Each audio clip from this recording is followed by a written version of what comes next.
Alô, boa noite, graça e paz do nosso Senhor e Salvador Jesus Cristo. Tudo bem, meus amados irmãos? Como foi o final de semana para vocês? Abertura aí de alguns estados, né? Estão abrindo aí os comércios. Muita gente insatisfeita, alguns insatisfeitos. As pessoas que precisam do seu trabalho aí estão agradecendo, né? Porque realmente estava ficando difícil, assim como nós aqui, duas empresas paradas. Mas de outro lado, a gente fica triste porque a mortalidade no Brasil ela tem aumentado por conta dessa abertura. Só Jesus na causa, né? Vamos dizer, um ditado popular nosso aí. Que a gente possa continuar, meus amados irmãos, meus irmãos, orando pela nossa nação, pelo nosso país, pelo nosso universo, né? Porque nossos governantes não têm demonstrado sabedoria ao lidar com a questão, né? A briga de governo federal com estadual, estadual com municipal, a lei não é respeitada, as autoridades não são respeitadas e aí o povo sofre. A Bíblia fala que quando o governo é corrupto, o povo sofre, né? Infelizmente, que a gente possa orar para que essa praga que está sobre nós aí possa quanto antes ir embora, né? E que isso sirva de lição para nós, para que a gente possa ser pessoas, cristãos melhores. Mas é isso. Amados, chegamos então ao livro do Apocalipse, capítulo 4, tão sonhado, capítulo 4 que fala do trono, das maravilhas do trono do Senhor Jesus. A visão aqui do apóstolo João, vendo o próprio Cristo no trono. É um livro, é um capítulo bem difícil de explicar porque tem bastante simbologia. Precisa de uma exegese muito forte, é utilizado ali do livro de Ezequiel, profecias de Ezequiel. Jesus traz, né, algumas profecias do capítulo 1, capítulo 10 ali para falar de algumas simbologias, alguns animais, a gente vai ver isso para frente. Mas antes de a gente começar a entrar no texto, eu queria fazer alguns agradecimentos. Quero agradecer aqui primeiramente a alguns irmãos americanos. É isso mesmo, nós temos alguns seguidores nos Estados Unidos. Eu não tive a oportunidade de conversar com eles ainda, né?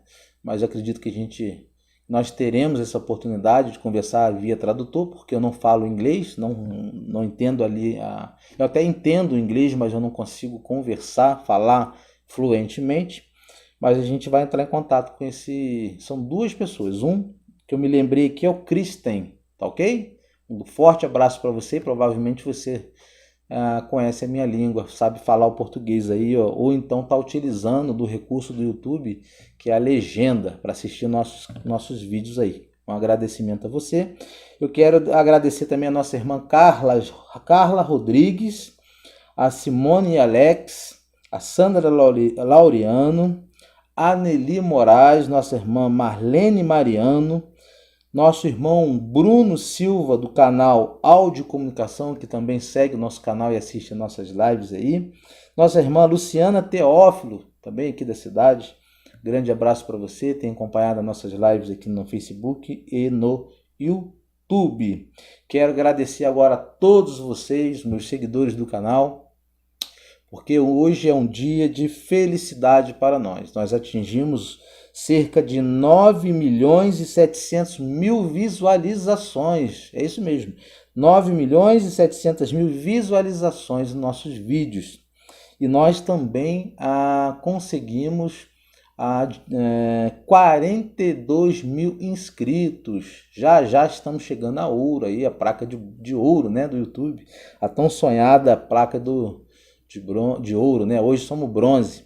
Então, 42 mil inscritos, graças a você que está assistindo as nossas aulas, tem clicado aí no inscrever, tem compartilhado, tem dado like para nos ajudar. 42 mil inscritos é muita gente nesse Brasilzão. Agradeço de coração, é sinal que você tem gostado das nossas lives, dos nossos estudos, são estudos duros, né? Nós aqui não poupamos as palavras em pregar o evangelho, é simples, mas porém pregamos de uma forma expondo as Escrituras, versículo por versículo, ensinando exegeticamente, né? Utilizamos do meio de interpretação correto, que é a que a gente faz a utilização de gramático histórico, né? Interpretação. Então a gente tem alcançado bastante gente, né? Eu estava fazendo aqui um balanço dos nossos inscritos. Nós estamos crescendo tão rápido que ganhamos cerca de 400 inscritos por dia. 400 inscrições por dia no nosso canal. Então isso está mais do que provado que nosso canal tem abençoado a vida das pessoas e eu agradeço a vocês de coração e continue acompanhando o nosso canal, que nós teremos muitos estudos teológicos. Você que é seminarista, estudante, gosta de aprender profundamente a palavra de Deus, para que você não caia aí em falsos profetas e em seitas, né? Você vai aprender aqui a respeito do verdadeiro evangelho. Hoje eu estou fazendo também uma modificação antes da gente iniciar. Estou utilizando a câmera contrária do celular, então, ou seja, não estou enxergando aqui o meu enquadramento. Tive que botar um espelho aqui atrás. Estou até olhando para ele lá. Está gravando, graças a Deus. E a gente vai ver. Vamos ver se realmente a nossa qualidade melhora um pouquinho. Tá bom? Então, meu forte abraço, meu forte agradecimento a vocês, irmãos, que têm acompanhado, e a vocês que estão entrando agora exatamente nas salas do Facebook, né? Tá compartilhando, abrindo as salas aí, e você que tem entrado também nos canais do YouTube. Nós já estamos tentando fazer transmissão simultânea através do Instagram também, no canal Leitura do Evangelho. Então, daqui para a próxima aula, a gente vai tentar fazer a transmissão em 3 redes sociais. Facebook, YouTube nós já fazemos. Nós tentaremos fazer também através do Instagram para os nossos seguidores do Instagram. Ok? Então, já iniciando a nossa aula, super difícil, né? Mas que Deus nos abençoe nessa aula. Abra a sua Bíblia aí, então acesse o seu smartphone. No capítulo 4 do livro de Apocalipse, nós estaremos fazendo a exposição bíblica do versículo 1 ao versículo 11. Esse texto, amados, capítulo 4 do livro de Apocalipse, está falando a respeito de uma mensagem central. Qual é essa mensagem central? O trono, ou seja, o trono de Deus, a sala de comando do universo. Pensa comigo aí em um trono de uma pessoa, de um rei. Quem usava os tronos? Os reis, as autoridades, né? Quem gosta de assistir Game of Thrones aí, você já viu aquele trono, né, de poderes, de briga de poderes, de reis, de exércitos, né, comandando exércitos. Pense comigo, aqui no capítulo 4, o trono, quem está sentado nesse trono é o nosso Senhor e Salvador Jesus Cristo, né? Vamos ver algumas figuras ao lado desse trono também, mas eu quero que você tenha na sua mente o seguinte: o trono quer dizer que é Jesus sentado glorificado e que do seu trono emana toda e qualquer autoridade no universo. Então, o trono de capítulo 4 do Apocalipse, ele é o trono que comanda o universo. É dali que saem as autoridades, é dali que saem todas as coisas. A mensagem central, então, do livro de Apocalipse quer dizer, o trono de Deus, a mensagem central é que é o trono de Deus, segundo que o destino da humanidade está em suas mãos, ou então, Deus sabe todas as coisas do trono de Deus, que as coisas acontecem, ele está vendo todas as coisas, está comandando o universo através do seu trono, e nada acontece sem a sua vontade. Nada acontece sem a vontade do Senhor. Todas as coisas acontecem porque é do centro do Senhor, do trono do Senhor, que todas as coisas acontecem. Então, se eu tivesse que colocar um tema aqui agora sobre capítulo 4 de Apocalipse, eu chamaria de o trono de Deus ou o trono de comando, onde Deus comanda a história e todas as coisas. Algumas considerações sobre o Apocalipse, amados. Ele é uma revelação dos céus. Então, quando você lê o capítulo inteiro do livro de Revelação, o livro do Apocalipse, capítulo 4, você vai se deparar que a centralidade é o trono. Guarde na sua mente, o trono. Vamos à leitura e logo a exposição bíblica. Novamente, Apocalipse, capítulo 4, versículo 1 ao versículo 11. Abra ou acesse a sua Bíblia, que nós estaremos fazendo a leitura completa do versículo 1 ao versículo 11, e depois eu começarei a fazer a exposição bíblica dos versículos. Um versículo de cada vez, tá ok? Então, assim diz a palavra de Deus em Apocalipse capítulo 4, no versículo 1. Depois dessas coisas, olhei e eis que estava uma porta aberta no céu. E a primeira voz, que como de trombeta ouvira falar comigo, disse: sobe aqui e mostra-te-ei as coisas que depois dessas devem acontecer. Versículo 2. E logo fui arrebatado em espírito, e eis que um trono estava posto no céu, e um assentado sobre o trono. Versículo 3. E o que estava sentado era na aparência semelhante à pedra de jaspe sardônica, e o arco celeste estava ao redor do trono, e parecia semelhante à esmeralda. Versículo 4. E ao redor do trono havia 24 tronos, e via sentados sobre os tronos 24 anciões vestidos de vestes brancas, e tinham sobre suas cabeças coroas de ouro. Versículo 5. E todo o trono saíam relâmpagos, trovões, vozes, e diante do trono ardiam 7 lâmpadas de fogo, as quais são os 7 Espíritos de Deus. Versículo 6. E havia diante do trono um como mar de vidro, semelhante ao cristal, e no meio do trono e ao redor do trono 4 animais cheios de olhos, por diante e por detrás. Versículo 7. E o primeiro animal era semelhante a um leão, e o segundo animal semelhante a um bezerro. E tinha o terceiro animal o rosto como de um homem, e o quarto animal era semelhante a uma águia voando. Versículo 8. E os 4 animais tinham cada um por si 6 asas, e ao redor e por dentro estavam cheios de olhos, e não descansavam nem de dia nem de noite, dizendo: Santo, Santo, Santo é o Senhor Deus Todo-Poderoso, que era, o que é e que há de vir. Versículo 9. E quando os animais davam glória e honra e ações de graças aos que estavam apresentados sobre o trono, aos que vivem para todo o sempre. Repetindo o versículo 9. E quando os animais davam glória e honra e ações de graças aos que estavam sentados sobre o trono, ao que vive para todo e para o sempre. Versículo 10. Os 24 anciões prostavam-se diante do que estava sentado sobre o trono, e adoravam o que vive para todo sempre, e lançavam as suas coroas diante do trono, dizendo, versículo 11, digno és, Senhor, de receber glória e honra e poder, por tu criaste todas as coisas, e por tua vontade são e foram criadas. Deus abençoe a leitura da sua palavra. Oremos. Senhor Deus, nós louvamos o teu santo nome pela tua palavra que foi aqui falada, Senhor Deus, lida.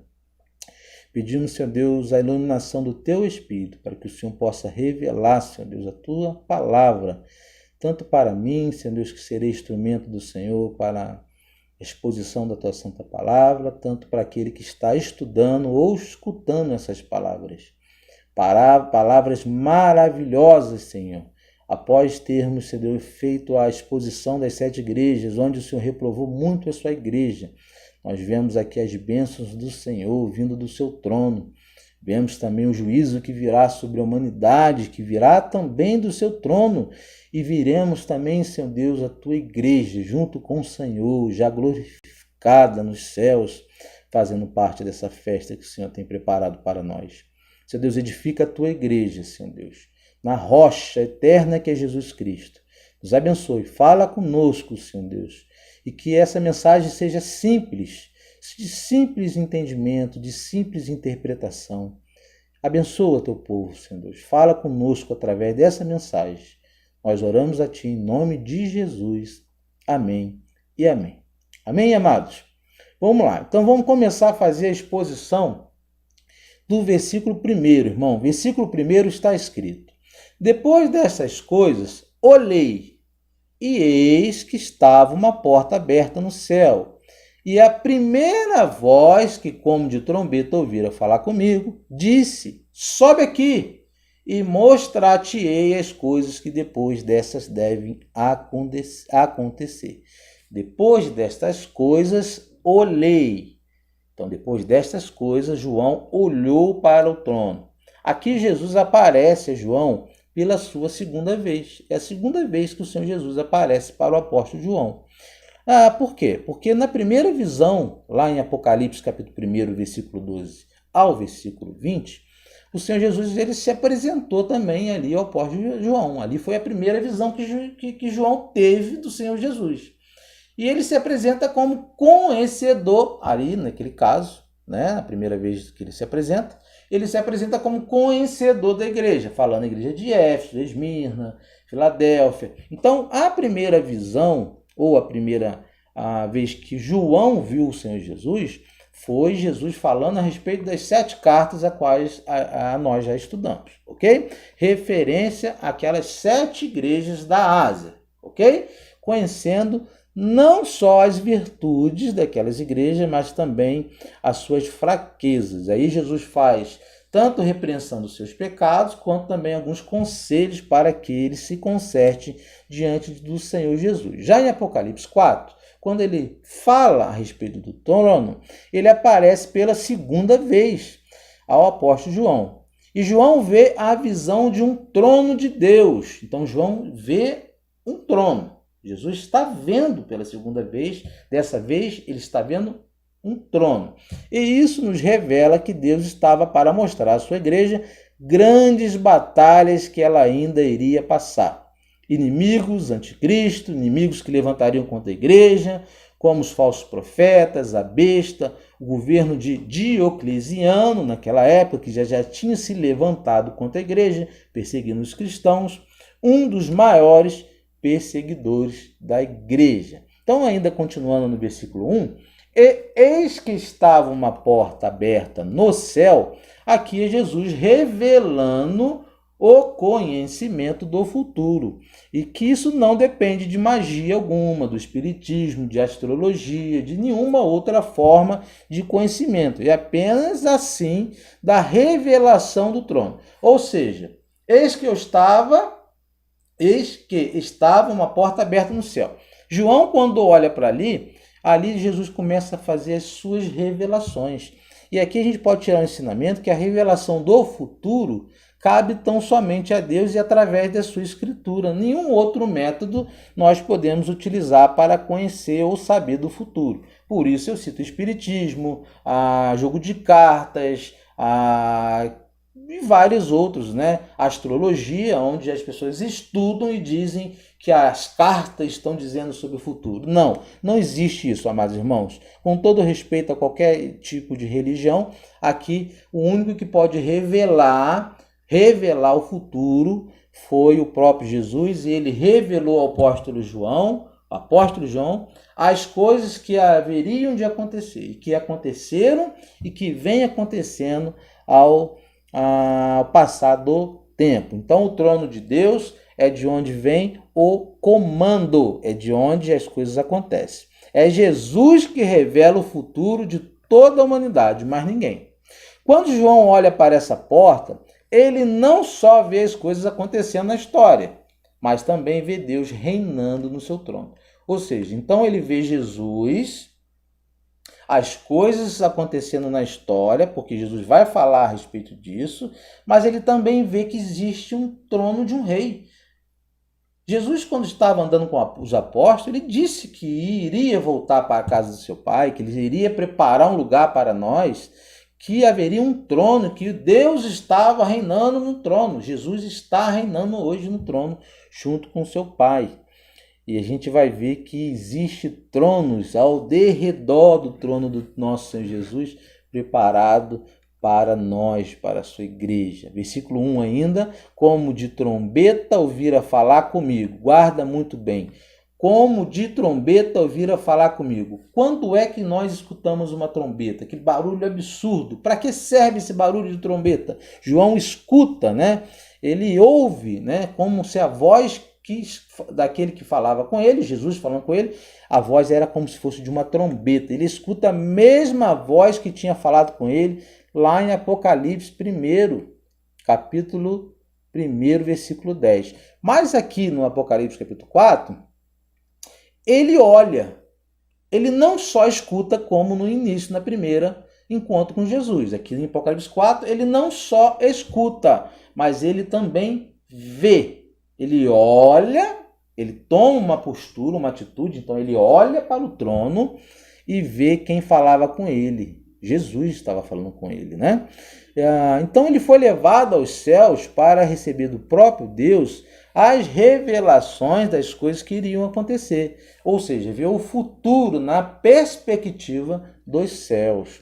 Versículo 1 ainda, mostrar-te-ei as coisas que depois desta devem acontecer. João não estava olhando aqui como apenas uma história, um historiador, como um filósofo. Não, João está vendo aqui, ele olha para essa palavra com certeza que tudo que lhe seria revelado iria acontecer. Ele tinha certeza absoluta. Não que podem acontecer, mas que devem, ou seja, não podem acontecer. Certamente iriam acontecer, vão acontecer. Então João, quando vê Jesus falando que mostraria para ele as coisas que deveriam acontecer, era uma certeza absoluta, né, que tudo aquilo que João estava vendo, estava presenciando, aquelas coisas iriam acontecer. João entende que tudo está nas mãos de Deus e que Deus é soberano. Aqui nesse exato momento, João não tem mais dúvida. Quando ele olhou para o trono, a voz falou com ele, ele viu aquele ser assentado no trono, falando com ele, ele vê aquela maravilha, vê os tronos, os animais, que a gente vai citar, ele tem a certeza absoluta. Jesus está no trono, Jesus está reinando, Jesus comanda o universo através do seu trono. E aqui a gente já destrói qualquer teologia aberta que diz que Deus não conhece o futuro. Deus está reinando desde a sua primeira vinda, quando ele veio, cumpriu seu ministério, ressuscitou, foi ao Pai, está junto do Pai, preparando lugar para a sua igreja, e ele já reina, ele não reinará, como algumas seitas dizem que ele ainda virá a reinar. Não, Jesus já está reinando, e aqui esse versículo 1 do capítulo 4 de Apocalipse é bem claro, Jesus está no trono e ele reina. Exposição do versículo 2, vamos ler versículo 2. E logo fui arrebatado em espírito, guarda isso, e eis que um trono estava posto no céu, e um assentado sobre o trono. Então ele foi arrebatado em espírito e tinha um assentado sobre o trono. Ou seja, aqui João não subiu fisicamente, em corpo, em carne, pois nenhum ser humano poderia aguentar estar na presença de Deus e ficar vivo. Ele subiu em espírito. Porque a palavra de Deus ela vai dizer em outros textos que carne e sangue não podem herdar o reino de Deus. Porque nós seríamos totalmente destruídos se estivéssemos na presença de Deus em carne, olhando para o Cristo, para a santidade. Olha o que lá em 1 Coríntios 15, 50 diz a respeito disso.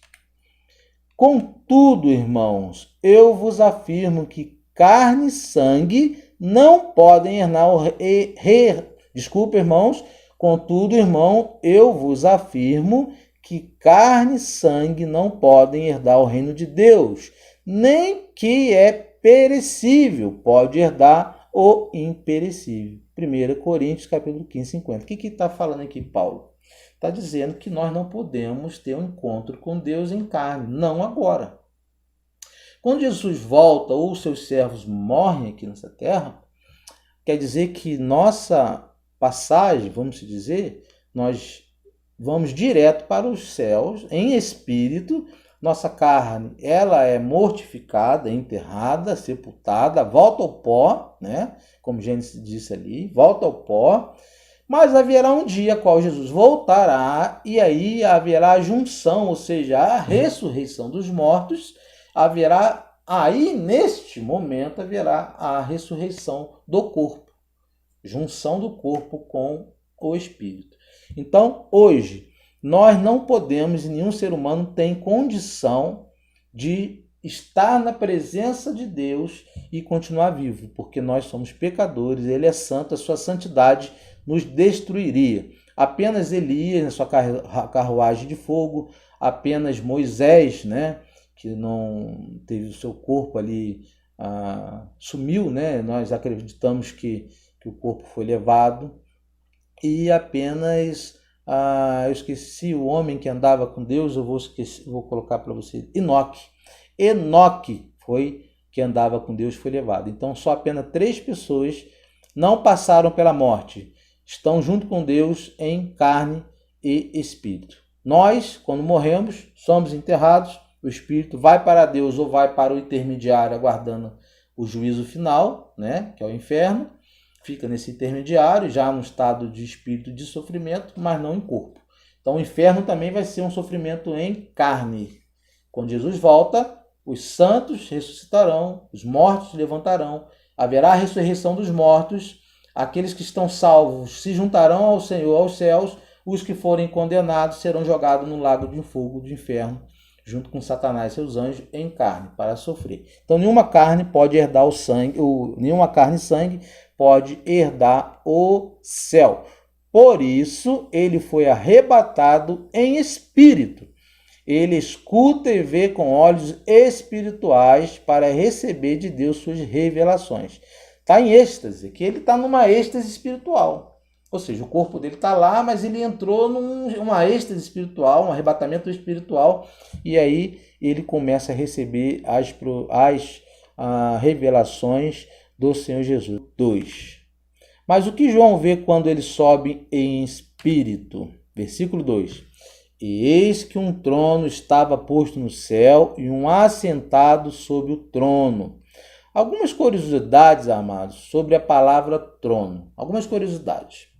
A palavra trono, ela aparece 67 vezes no Novo Testamento. 67 vezes ela aparece no Novo Testamento. 47 vezes a palavra trono aparece apenas no livro do Apocalipse. E olha que coisa interessante. Apenas no capítulo 4, no capítulo 4 a palavra trono aparece em 12 vezes. Que interessante. O que nos faz crer que o trono de Deus é a sala de comando do universo. Todas as coisas acontecem diante do trono daquele que está comandando a humanidade. 67 vezes no Novo Testamento, 47 vezes no livro do Apocalipse e 12 vezes apenas no capítulo 4 do Apocalipse. Ou seja, a palavra trono significa, em primeiro lugar, poder. Poder para quê?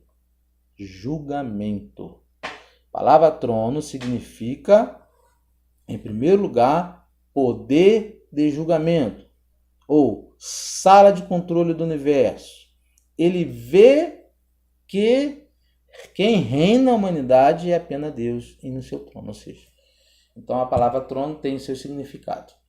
É o lugar de poder, é o lugar de julgamento, é onde vai ser feito o julgamento dos santos. É a sala de controle, de comando, de onde saem as ordens para todas as coisas na terra. E que não existe teologia aberta.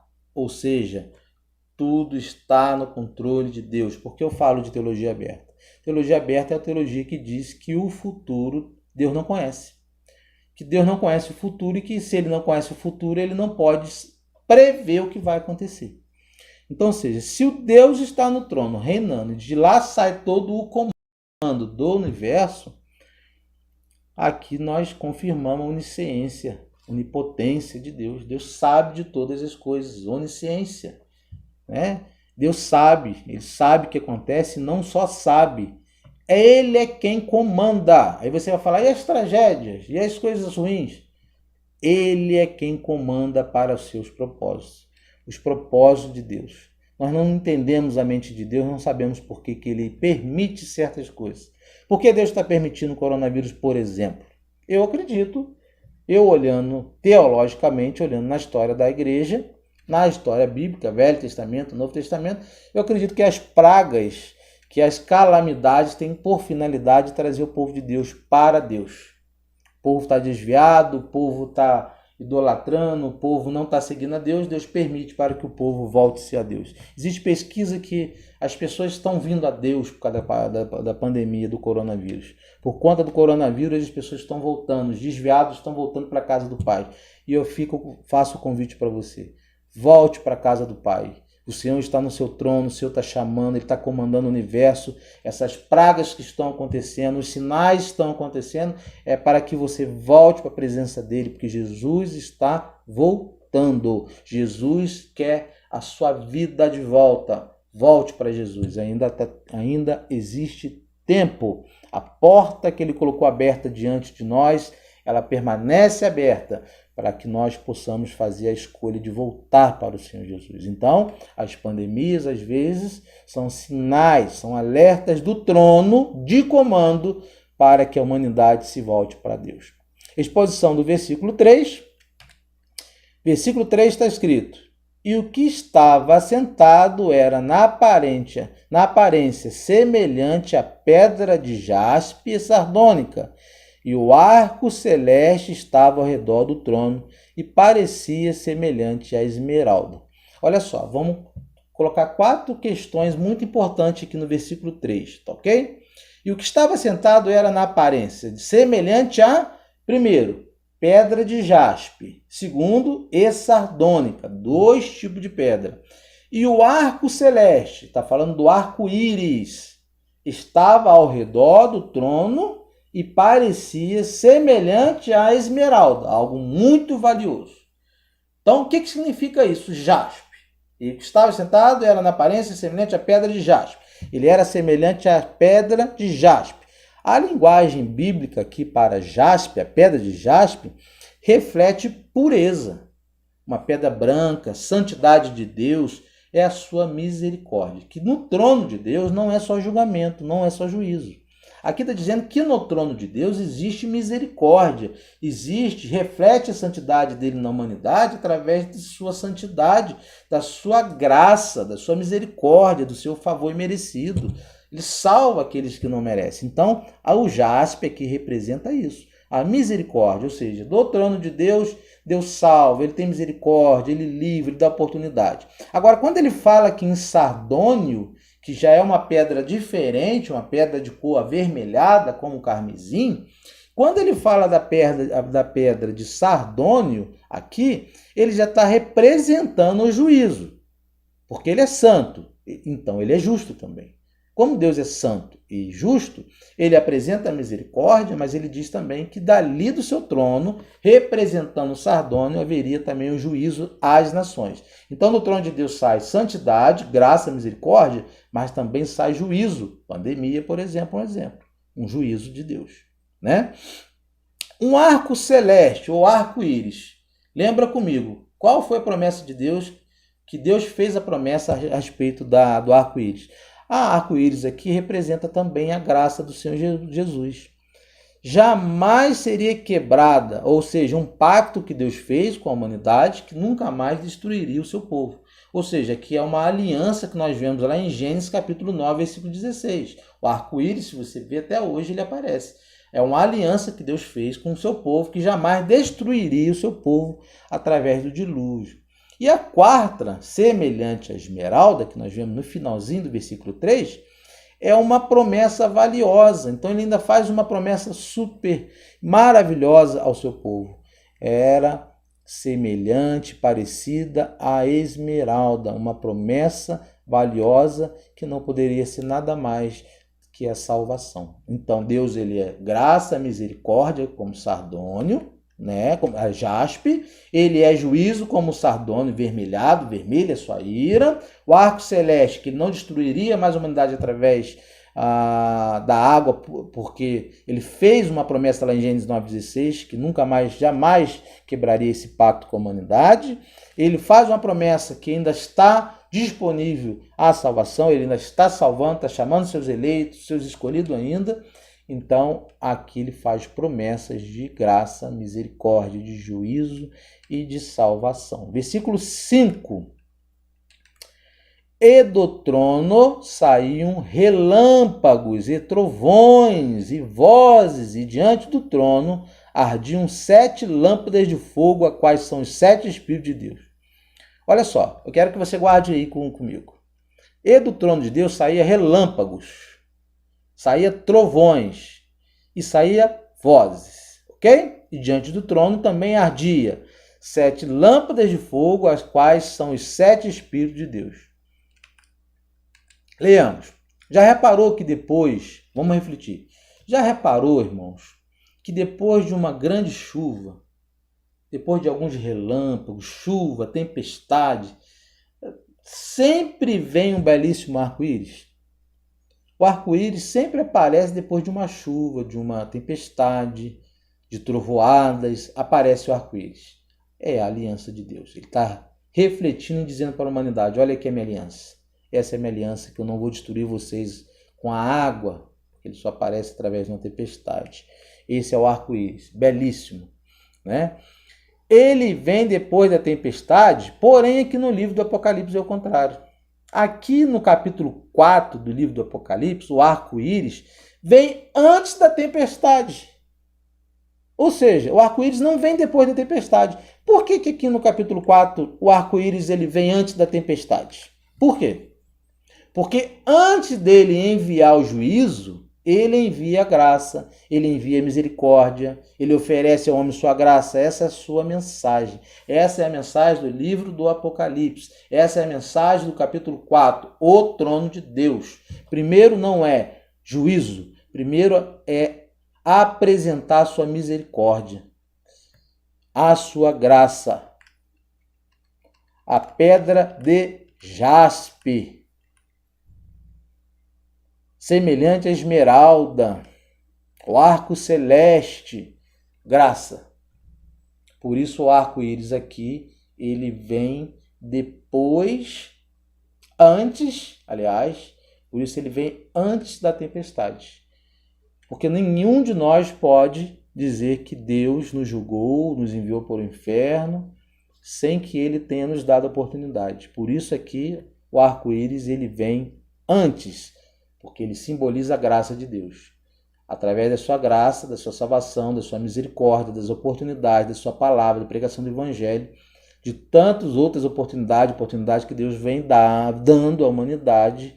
Ele dá a oportunidade após o ser humano negar essa graça, aí ele vem com juízo. Trovões, aí ele envia trovões, vozes, né? Trovões, vozes são os juízos de Deus após a graça dele, né? Relâmpagos, trovões, vozes são evidências do juízo de Deus. Ficou claro isso para nós? Para todos aqueles que não olharem para o arco-íris de Deus, para a sua graça e misericórdia. Ou seja, todos aqueles que não olham para a graça de Deus, representado aqui como arco-íris, quem não olha, quem não ouve, quem não aceita, não escuta a graça de Deus, representado pelo arco-íris, que é uma aliança de Deus com o povo. Então, os relâmpagos, os trovões vêm em sinal de juízo contra essa pessoa. Pode não vir agora, em vida, mas virá quando Jesus voltar, ou se Jesus voltar para você hoje, esse relâmpago, trovões e vozes será o juízo de Deus contra você. O cálice representa o cálice de ira de Deus que está transbordando, mas ainda há tempo. Um dia o juízo virá. Aproveite a oportunidade que Deus tem dado. Utilize aí da escolha, faça boa escolha. Deus tem te dado oportunidade, Deus tem nos dado oportunidades e Ele tem batido e tem falado no nosso coração. Abra a porta do seu coração, deixa Jesus entrar para que a ira dele futura que virá sobre a humanidade não recaia sobre você. Pergunta: por que Jesus não destruiu a humanidade na sua primeira vinda? Por quê? Um fato marcante na Bíblia que está narrado em Isaías 61, versículo 1, que está escrito: o Espírito do Senhor Deus está sobre mim, porque o Senhor me ungiu para pregar boas novas aos mansos, enviou-me a restaurar os contritos de corações, a proclamar a liberdade aos cativos e a cobertura de prisão aos presos. Isaías profetizando lá no Velho Testamento a respeito do Messias que ainda viria.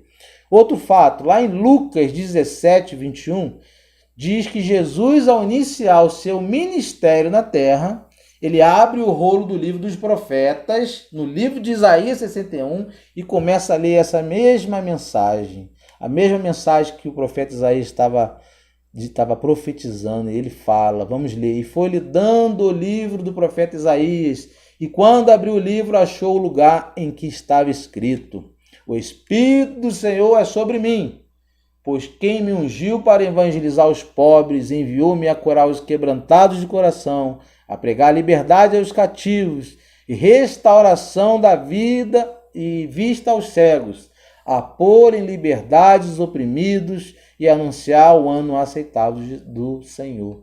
Ou seja, nós podemos reparar que Jesus cita o livro do profeta Isaías, 61, versículo 1, confirmando a profecia se cumprindo na vida do próprio Senhor Jesus. Só que tem um fator aqui interessante. O Senhor Jesus ele não lê todo o capítulo 61 de Isaías. Por quê? A palavra vai falar lá em Lucas: encerrando o livro, ou seja, ou fechando o livro, ele parou a leitura, e tornando a dar ao ministro, assentou-se e os olhos de todos na sinagoga estavam fitos nele. Ou seja, ele fechou o livro, leu o que ele tinha que ler, mas ele não leu o texto todo, e tornando dar ao ministro que tinha dado a oportunidade para ele ler, porque Jesus lia nas sinagogas, todos que estavam nas sinagogas olharam para Jesus, prestavam atenção a Jesus, estavam com os olhos fitos em Jesus, e então começou a dizer-lhes: hoje se cumpriu essa escritura em vossos ouvidos. Jesus dizendo em Lucas 17, 31. Ou seja, Jesus estava dizendo que tinha se cumprido ali, naquele exato momento, a profecia do profeta Isaías, a qual nós lemos lá em 61, versículo 1. O que nós tiramos aqui de cerrar o livro? Por que Jesus cerrou o livro? Porque ele não leu totalmente o livro. Resposta ao versículo 20. Porque ele não continua a leitura do livro todo. A resposta é que ele pulou a parte que ele veio a anunciar o dia da vingança do Senhor. Será que ele esqueceu? É claro que não. Ou seja, Jesus veio cumprir a profecia do profeta Isaías. Só que Jesus veio para curar os enfermos, dar vista aos cegos. Ele não cita o juízo, a qual o próprio profeta Isaías fala lá no final do seu texto, porque no ministério do Senhor Jesus não era um ministério de julgar. Ele não veio, no período do ministério, os 3 anos de ministério de Jesus, o período dele foi para curar, libertar, salvar, não julgar. Ele esqueceu de fazer leitura? Claro que não. E é porque na sua primeira vinda, ou seja, quando Jesus estava exercendo o seu ministério, ele não veio para julgar o povo, ele veio para sarar, para curar, né, aqueles que estavam necessitados. Porém, irmãos, mas quando ele vier na sua segunda vinda, ele anunciará o dia do seu juízo, da sua ira, da sua vingança. Versículo 5. Relâmpagos, trovões e vozes são juízos. Então, Jesus não fez isso na sua primeira vinda porque ele veio para salvar. Hoje a porta aberta é para a salvação. Hoje existe oportunidade para a salvação. Só que quando Jesus voltar, ele vai ler o final do texto de Isaías. Quando Jesus voltar pela segunda vez, ele vai ser não seu advogado, mas seu juiz. Ele vai julgar. Então ele não leu o livro todo porque não cabia naquele tempo o juízo. Apenas a salvação, a graça, a pedra, né? Semelhante a jaspe, né? Dizendo aqui uma pedra branca, como jaspe, esmeralda. Então Jesus aqui apresentado como Salvador, mas na segunda vinda, apresentado como Salvador, mas na segunda vinda, trovões, relâmpagos, vozes, será o seu juízo. Jesus virá e vai julgar o seu povo. Uma observação, meus amados, se você observar a figura do Espírito Santo no verso 5, ele não é a figura de uma pomba, ou seja, o que significa, nós já vimos no capítulo 1, interpretando alguns simbolismos do Apocalipse, alguns símbolos. Sabemos que o símbolo da pomba é o símbolo da paz, ou seja, por que a gente não vê no versículo 5 aqui de Apocalipse 4 a figura da pomba? Por que a figura do Espírito aqui não é a pomba? E sim de uma lâmpada de fogo. Essa lâmpada de fogo que nós vemos no versículo 5 é um instrumento de batalha, como aquele que Gideão utilizou em sua vitória. Ou seja, olha o contraste. Jesus é graça, porém Jesus é justiça. Ele é amor, porém ele é justiça. Então aqui no Apocalipse capítulo 4, ele dá oportunidade, mas quando ele fala aqui da lâmpada de fogo, ele está falando que o seu espírito aqui vai ser como uma chama.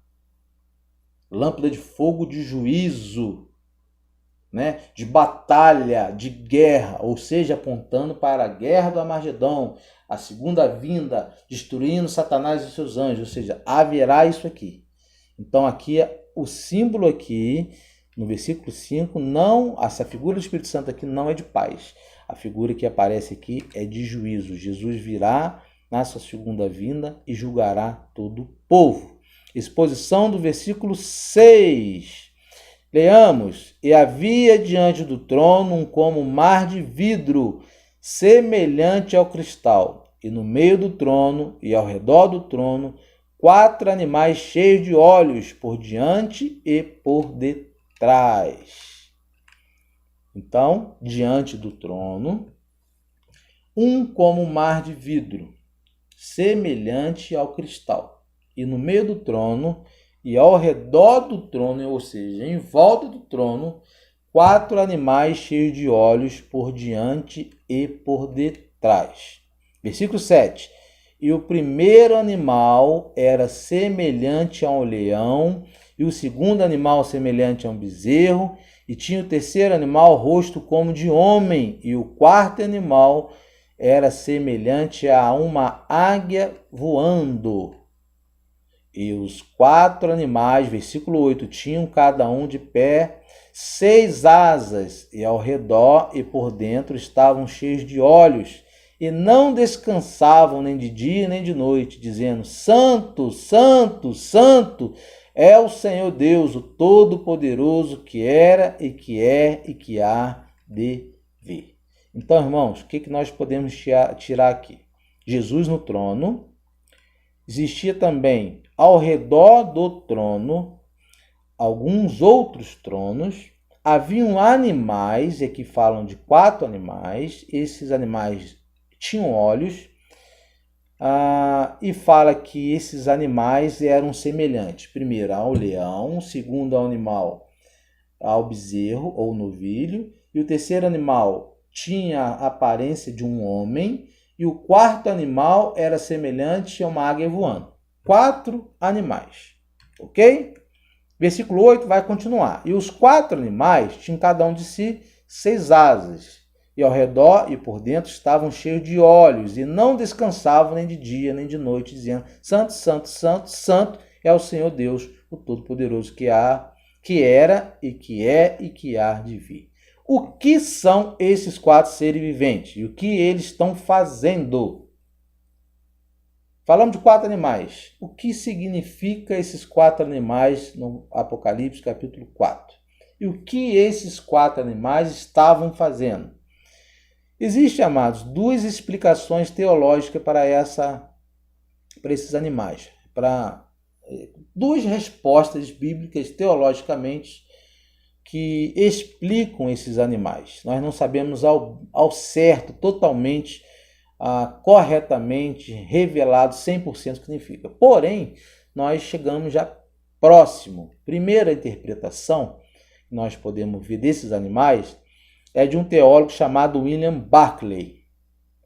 Então, William Barclay faz a sua interpretação dos 4 animais. Ele diz que os 4 animais aqui representam os 4 evangelhos. Os 4 evangelhos.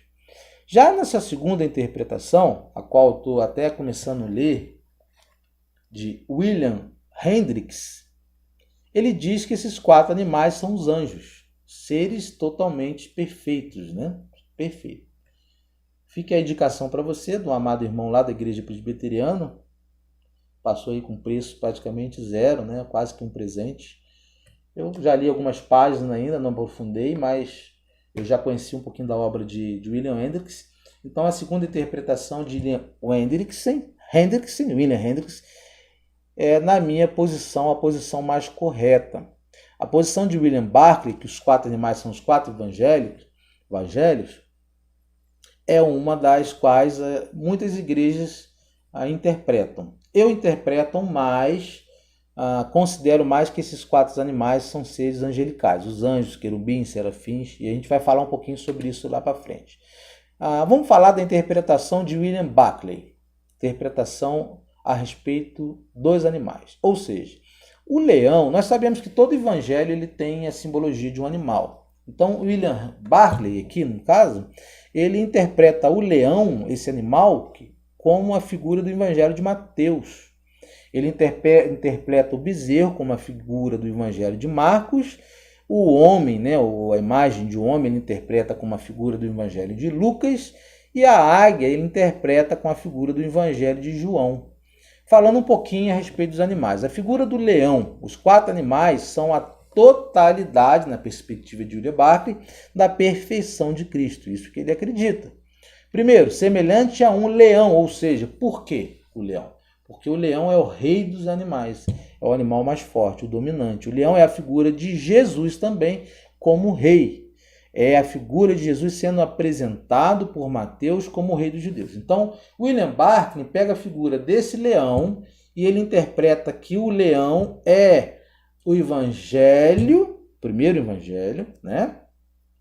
E ele diz que também, por ser um leão, a representação do Cristo, do Cristo, né? Do Senhor Jesus, ele é o leão da tribo de Judá, ele faz a junção de leão como o livro de Mateus e faz a junção do leão como o animal mais forte, né?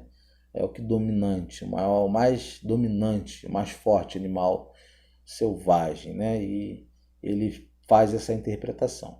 Então, o leão aqui, ele é um animal, ele é a figura de Jesus como rei e também a figura de Jesus apresentado através do Evangelho de Mateus para os judeus. A figura do bezerro do novilho é a figura do Evangelho de Marcos, de acordo com ele. Porque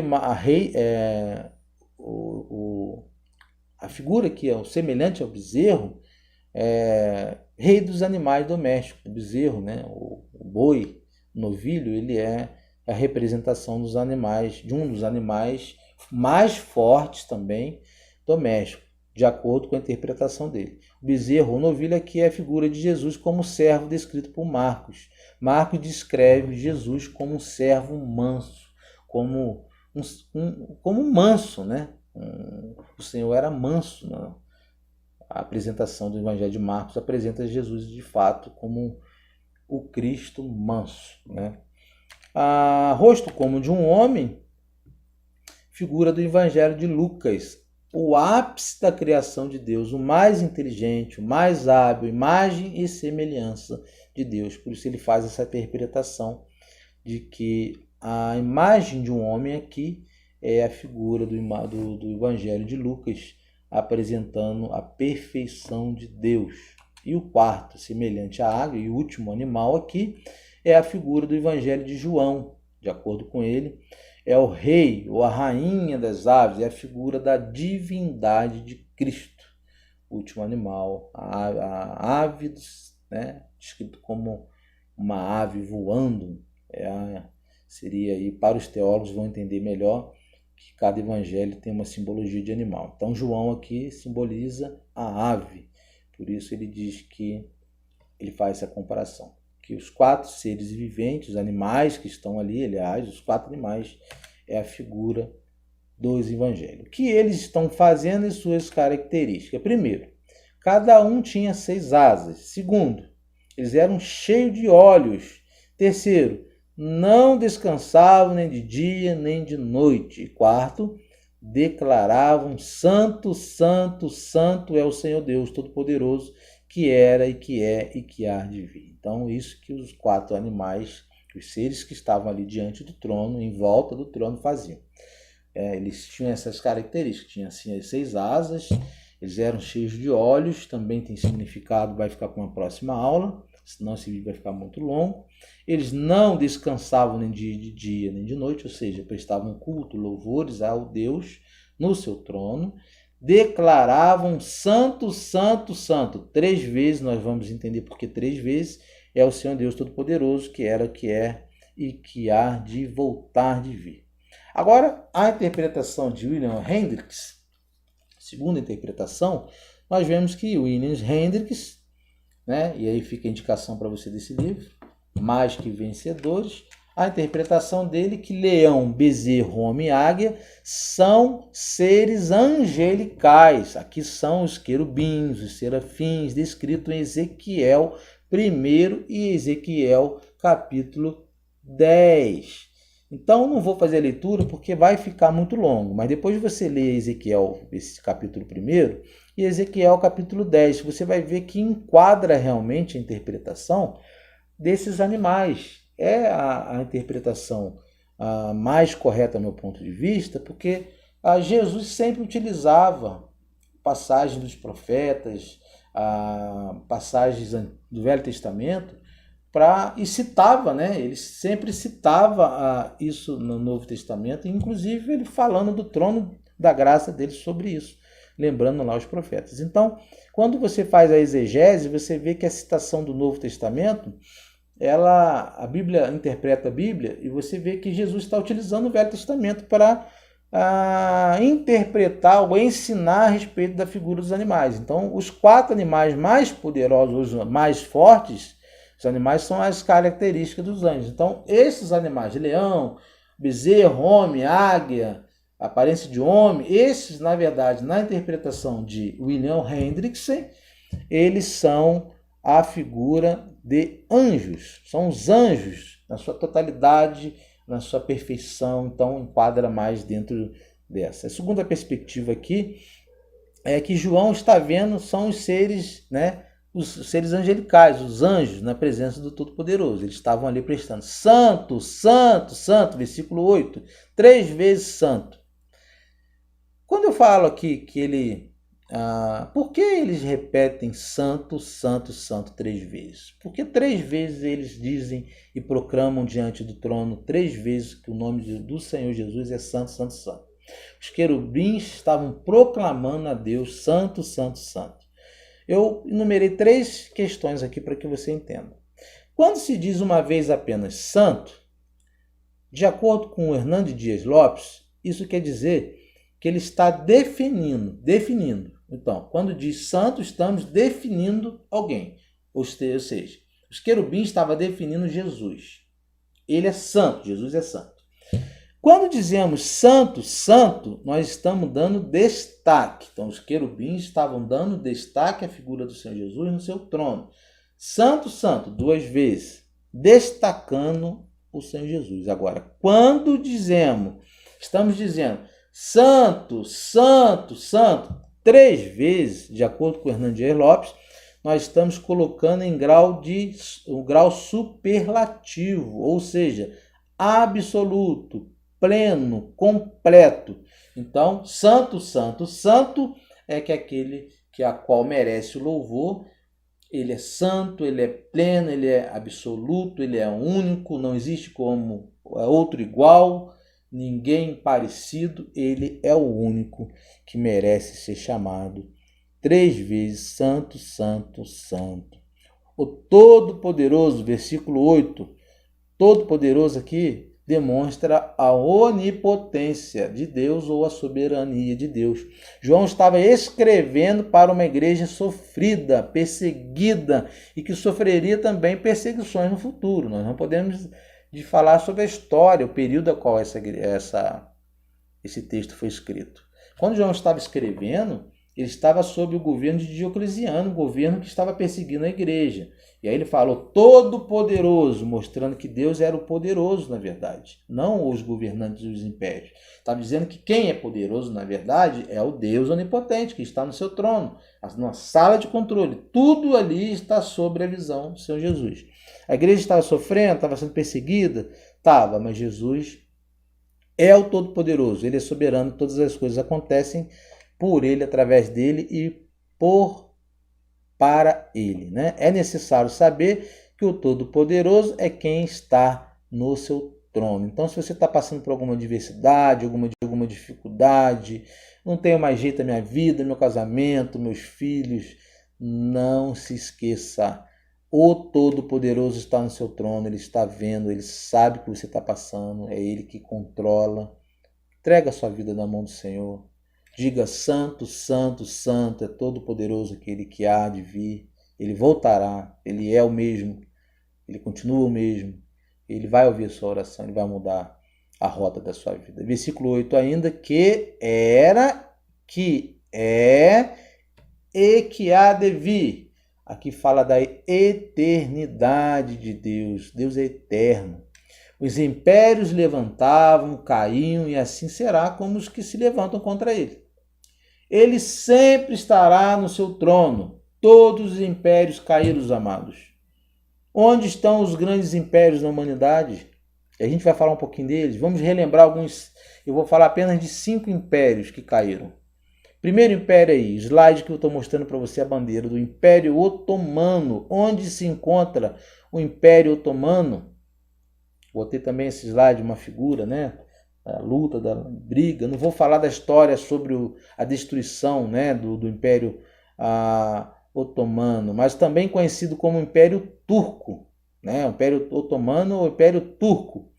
Ele ocupou parte da África, Ásia e Europa e foi estabelecido definitivamente em meados do século XV, quando Mehmed II conquistou Constantinopla e transformou o sultanato otomano em império. Ou seja, onde se encontra esse grande império que dominou o mundo? Caiu. Por que ele caiu? Porque quem está no trono é o Senhor Jesus. É ele que coloca trono, ele coloca e tira. Foi ele que colocou Saul, permitindo, através do povo, e foi ele que tirou Saul e botou Davi. E assim é até hoje. Ele tira pastor e coloca novos pastores. Ele levanta homens e destitui homens. Ele coloca autoridade, presidente, e ele também é o mesmo que tira presidente. Então, potências mundiais se levantam, mas elas caem quando elas se tornam soberbas. E o segundo que a gente vai ver, grande império, é o Império Macedônico, Macedônia Antiga.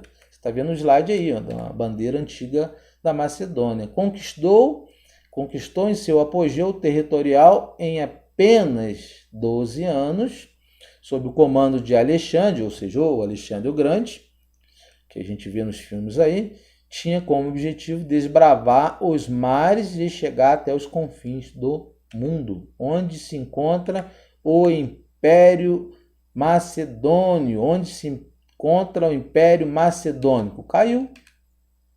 E o Império Mongol?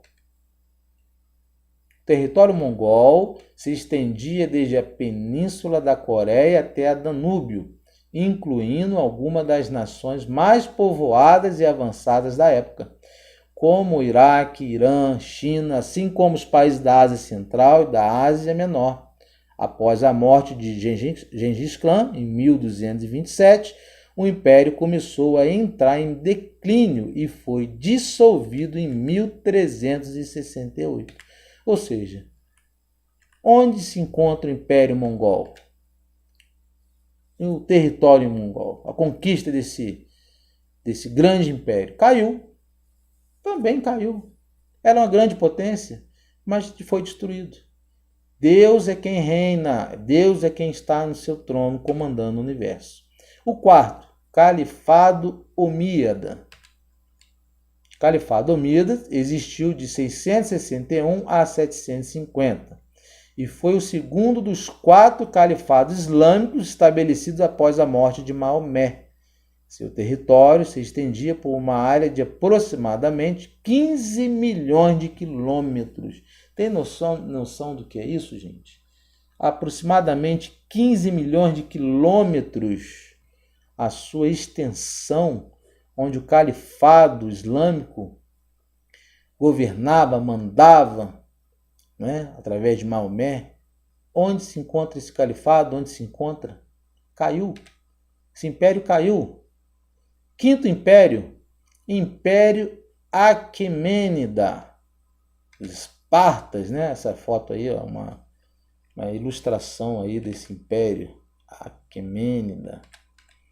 Império Persa, na verdade, né? Quando a gente fala do Império Aquemênida, a gente está se referindo ao Império Persa, os persas, né? O Império Aquemênida foi fundado por volta de 550 a.C. por Ciro o Grande, e em seu apogeu, então sob o comando já de Dário I, ocupou um território enorme que hoje corresponde à Grécia, Bulgária, Líbia, aliás, e Paquistão, assim como algumas regiões do Cáucaso, Sudão e Ásia. Onde se encontra o Império Persa? Caiu também. Deus está no seu trono e ele comanda a humanidade. Todo e qualquer governo e império que se torne orgulhoso, que abandone Deus, cai. Deus destitui, tira do trono. Reflexão de pastor Hernandes Dias Lopes. Por que os grandes impérios caíram? Onde estão os impérios? Primeiro, onde está o Egito dos faraós? Onde está o poder da Síria? Onde está a mega Babilônia? Onde está o poder do Império Medo-Persa? Onde a força do Império Grego-Macedônio? Onde está o poder irresistível do Império Romano que tomou todas as coisas? Onde se encontram esses grandes impérios? Quando legisladores e governadores se esquecem de Deus e se promovem o pecado e zombam da virtude, estão cavando a própria cova que a nação cairá. Está abrindo uma cova para a própria nação cair. É de maior urgência relembrar a orientação divina. Feliz é a nação cujo Deus é o Senhor. Salmo 33, versículo 12. Reflexão de Hernandes Dias Lopes. Onde se encontra essas grandes potências imperiais? Onde se encontra o Egito, a Síria, a Babilônia, a Medo-Pérsia, grego-macedônico, Império Romano? Onde se encontra? Caíram, se tornaram zombadores da virtude de Deus, cavaram seu próprio buraco e caíram. Deus está em seu trono governando a humanidade, é Ele que governa. Versículo 8, não descantam nem de dia nem de noite. O céu é um lugar de celebração, de louvor e de alegria. Proclamam a eternidade de Deus, dia e noite. Então, no céu é um lugar de festa, é um lugar de celebração, é um lugar de louvor, de alegria, de cânticos. E nós aqui, nem isso nós fazemos. Se Deus reina, se os anjos, querubins, estão lá cantando, louvando, santo, santo, santo, e nós aqui nem sequer temos mais tempo para adorar e louvar o nome do nosso Senhor Jesus. Exposição do versículo 9, 10 e 11, amados irmãos. Versículo 9. E quantos animais davam glória e honra e ações de graças ao que estava sentado sobre o trono, ao que vive para todo sempre? Versículo 10. Os 24 anciões prostavam-se diante dele, do que estava sentado sobre o trono, e adoravam o que vive para todo sempre, e lançavam as suas coroas diante do trono, dizendo, versículo 11, digno é, Senhor, de receber glória e honra e poder, porque tu criaste todas as coisas, e por tua vontade são e foram criadas. Amados, versículo 9, quando fala ao que estava assentado sobre o trono, é o objetivo principal da sua igreja. Adoração à Trindade, ao que estava sentado sobre o trono. Quem estava sentado sobre o trono? Jesus. Qual que é o objetivo principal da igreja? Adorar ao Senhor. Somente a Deus? Não. Adorar a Trindade. Por quê? Porque nós vemos a Trindade sendo representada na palavra de Deus. Primeiro, adoração ao Pai, versículo 11. Adoração ao Filho, Apocalipse 5, versículo 12 ao 13, quando fala do Cordeiro. Versículo 5, adoração ao Espírito Santo. Então, adoração ao Pai, Filho e Espírito Santo, ou seja, adoração da igreja à Trindade, divindade de Deus. Adoração da igreja e dos anjos à sua santa Trindade. Então, ao que estava sentado sobre o trono. Versículo 10, prostravam-se diante do que estava sentado sobre o trono. Reverência, prestavam reverência, se curvavam. Ninguém pode ver a majestade de Deus sem se prostrar. Até os serafins se curvam diante de Deus. A igreja glorificada também se prostrará diante de Deus em seu trono. Aqueles que já estão com o Senhor Jesus, que já morreram, que estão com Ele, tantos na atual dispensação, quanto até aqueles que estavam lá no Velho Testamento, estão prostrados já diante do Senhor, dizendo: Santo, Santo, Santo é o nome do Senhor. É isso que ele está dizendo aqui. Digno é o Senhor de receber toda a honra, toda a glória, toda a adoração. E aqui é o povo, os anjos do Senhor, os serafins, os querubins, né? Estão adorando ao trono do Senhor. Versículo 10. Lançava as suas coroas diante do trono. O que significa isso? Significa rendição, submissão, dignidade total a Cristo. Que não é a igreja que deve ser adorada, aplaudida, e sem apenas a Deus em seu trono. Pois a igreja aqui não se considerava, pois a igreja aqui não se considera digna de adorá-lo. Aqui eu tenho que lembrar sobre os líderes, falar um pouquinho sobre a igreja atual. Versículo 10 de Apocalipse 4. Lançavam as suas coroas diante do trono. Rendido. Rendição, submissão, dignidade total. De joelho ao pé do Senhor Jesus. Adoração apenas à figura do Cristo do Senhor Jesus. A igreja não deve ser adorada, amados irmãos. O seu pastor, o seu presbítero, o seu diácono, o seu irmão não deve receber glória, honra nenhuma. Por isso eu não bato palma para líderes. Não bato palma para pastores, para cantores gospels. Não bato. Porque toda honra, louvor e glória deve ser dada somente àquele que está sentado no trono. A minha adoração deve ser dada somente àquele que é digno. A igreja na terra ainda não é digna disso. Ela será digna quando ela estiver triunfando com Jesus aos ares. Por enquanto a igreja é militante, ela milita. Então nós não devemos aqui um ensinamento para nós. Lançar coroa nenhuma a homens e a igreja nenhuma. Lançar nossa coroa apenas diante de Jesus no seu trono. Versículo 11. Tu criaste todas as coisas e por tua vontade elas foram criadas. Versículo 11. Tu criaste todas as coisas e por tua vontade são e foram criadas. Falando novamente da onipotência de Deus, poder total sobre todas as coisas. Reconhecimento que Ele criou todas as coisas, por isso Ele é digno. Aqui, representação e demonstração da onipotência de Deus. Podemos então, amados, já concluindo, terminando nossa aula, gostaria de ter falado muito mais, de ter abordado muito mais, mas infelizmente o tempo tem sido curto para nós, né? Nós que temos nosso trabalho, né? Aqui são 2 empresas para administrar. Nós temos pouco tempo, temos que acordar muito cedo para ler a palavra de Deus, de estudar, refletir. O tempo tem sido curto para nós. o pouco tempo que nós temos dedicado à leitura da palavra de Deus e tem trago para vocês, para que a gente possa abençoar a vida de vocês.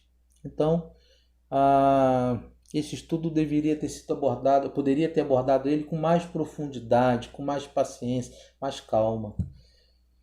Mas eu acredito que Deus, através do teu Espírito, vai trazer a lembrança de vocês e vai iluminar vocês para que vocês entendam que o centro dessa mensagem é o trono. Jesus é soberano, ele está reinando.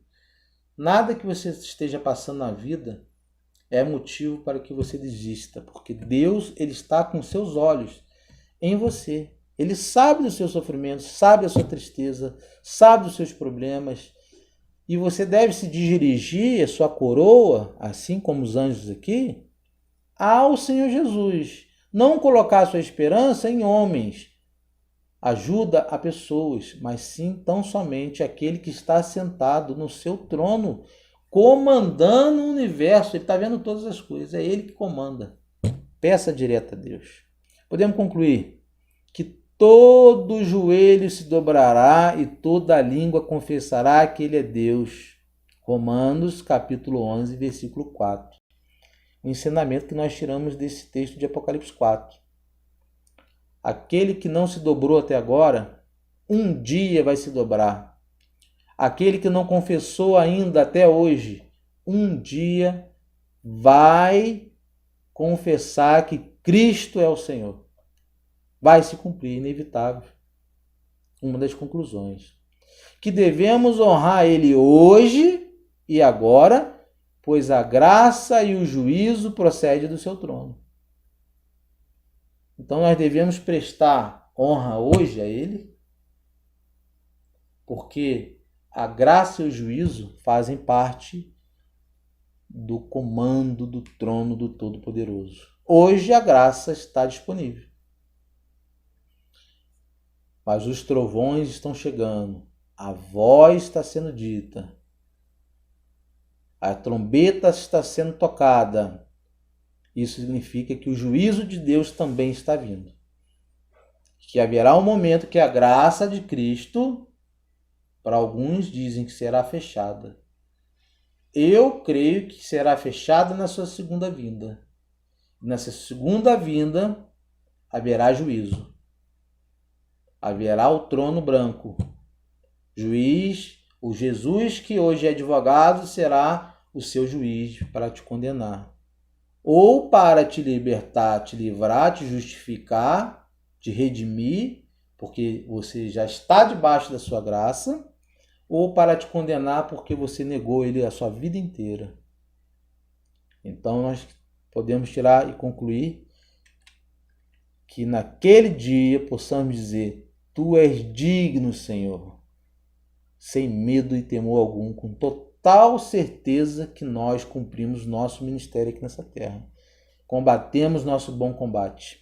Que possamos nos aquebrantar e colocar nossa vida diante do trono e dizer amém. Sem medo, sem vergonha alguma. Deus está no seu trono. Ele sabe de todas as coisas. Ele reina, ele já está no seu trono reinando. Que nós possamos nos entregar ao Senhor. E se você não fez isso ainda, que você possa fazer isso agora comigo em oração. Amém? Vamos orar? Seu Deus, nós oramos, já glorificamos, bendizemos o teu santo nome, dizemos que o Senhor é santo, santo, santo, digno de toda honra, toda glória, Senhor. Apenas o Senhor é digno de todas essas coisas. Colocamos nossa vida na tua mão, Senhor Deus.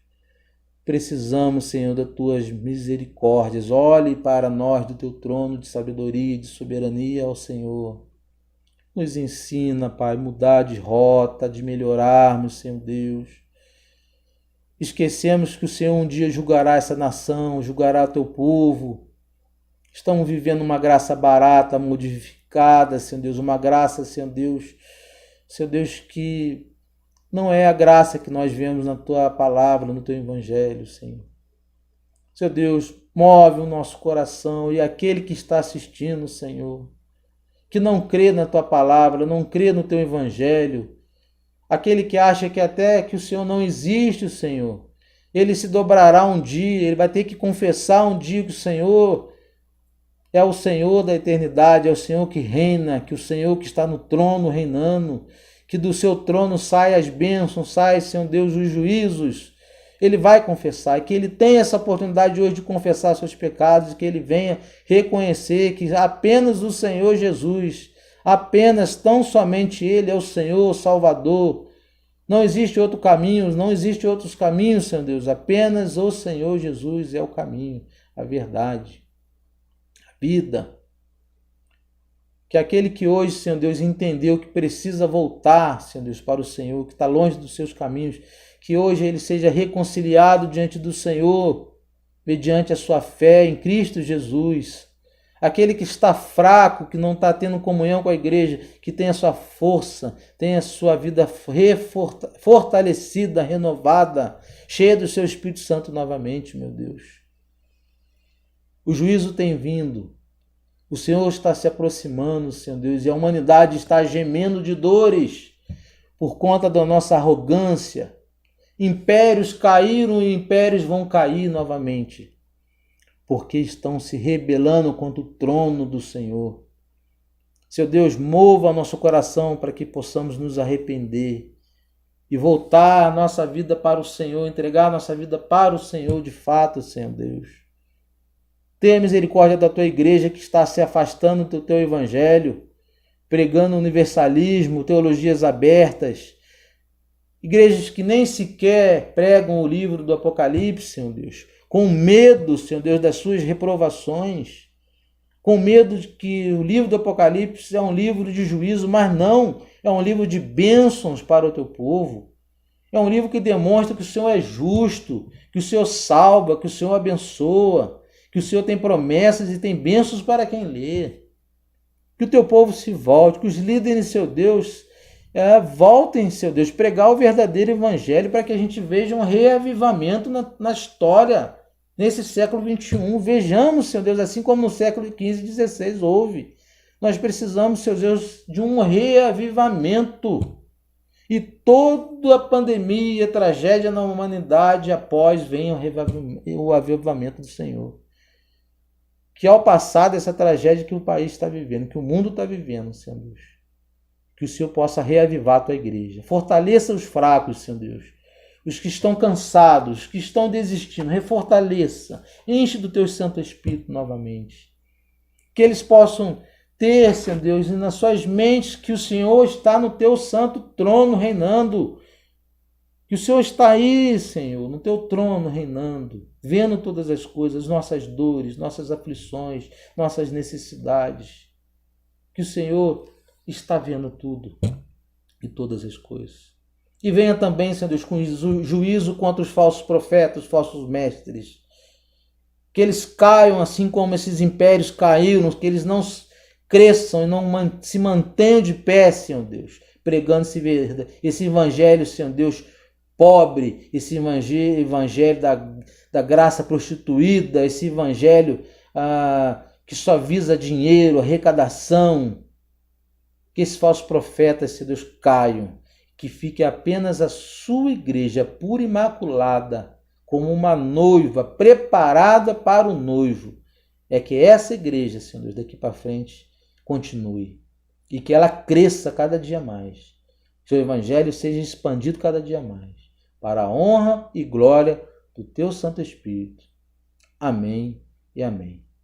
E que o amor de Deus Pai, e que as doces consolações do Espírito Santo e a graça do seu Filho, nosso Salvador Jesus Cristo, esteja sobre todo o povo de Deus espalhado nessa terra, espalhado sobre essa terra, essa nação.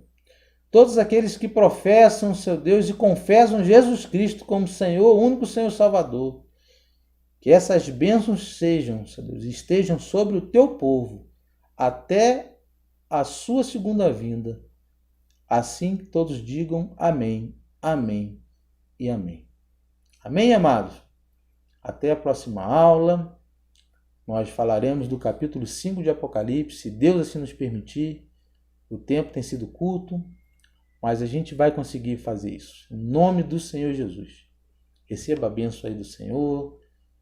Dê um abraço aí para quem estiver perto de você. Abençoa a vida do seu irmão. E que você possa ter na sua mente a partir de hoje que o Senhor Jesus está no seu trono. Ele reina.